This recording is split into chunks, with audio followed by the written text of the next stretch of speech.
National Research Development Corporation, an organization under the Ministry of Science and Technology, promoting, developing and commercializing technologies which are been emanating from various research institutes and universities. We are operating more than 50 years, started our journey in 1953, and we have commercialized more than 2,500 technologies from various research institutes to more than about 5,000 licensee industry or entrepreneurs in India. Research, we directly do not go into the research. Research is carried out by the research institute and universities. However, after the research, the further development work and to develop to such a level where the industry accepts. For example, a laboratory scale development of 10 gram is not acceptable by industry.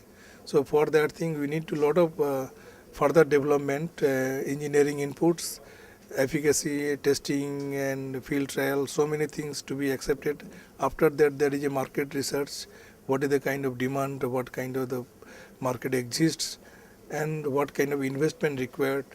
Then we put it to the industry for commercializations. We have association, all the government public funded research associations we are associated with for commercializations. It is mandatory to have association with all the public government funded research institute, but there are large number of private and public-private research institute, corporate R&Ds are also working.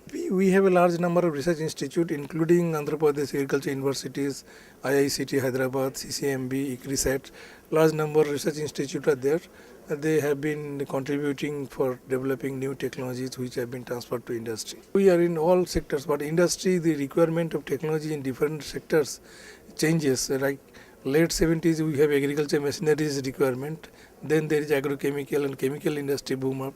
Then there is a IT industry. Now there is a technology requirement for agri-biotech and bio-healthcare and all these areas.